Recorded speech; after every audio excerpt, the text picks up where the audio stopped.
Hey Jackson, Hello. how are you? I'm doing very well. How about yourself? I'm good, thanks. Oh, good. Just excited to see what you have to show me. I'm excited to show you.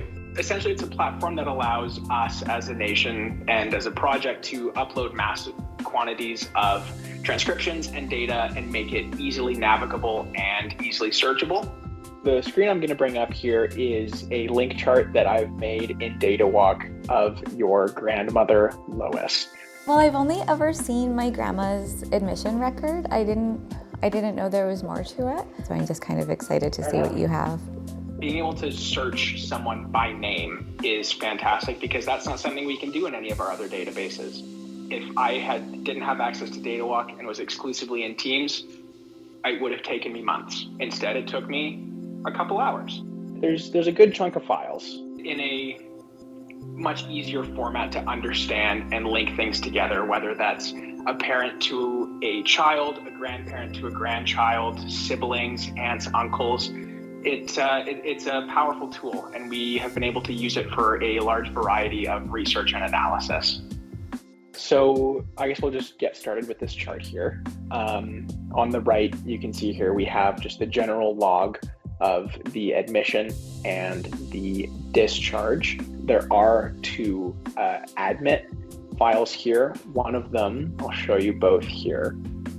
One of them is the application for admission. The most interesting thing that I found about your grandmother, and that's this, which is a record of the actual application for admission, which has quite a bit of information. So we'll just we'll go through it.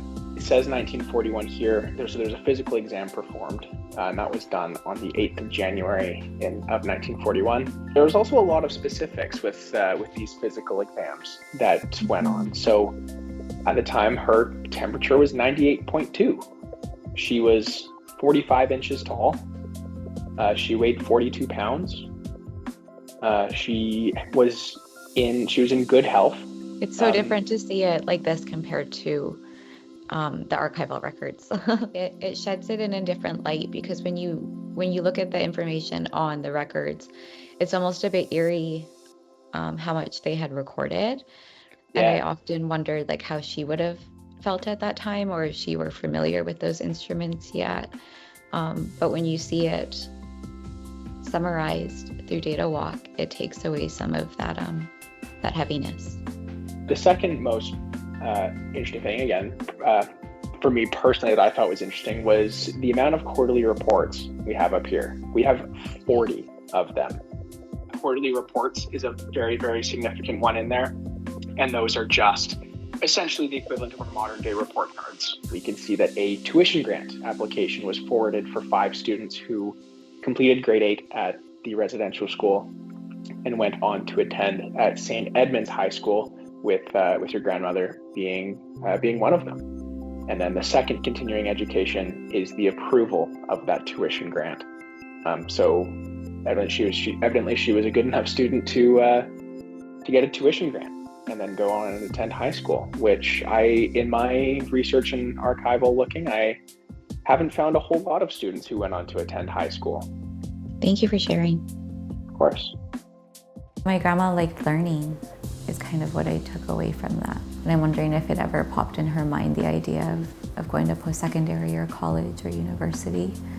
I guess I'm really glad that learning was a comfort tool for her in there, to find all of this stuff available, and a lot of it within the usnew records as well.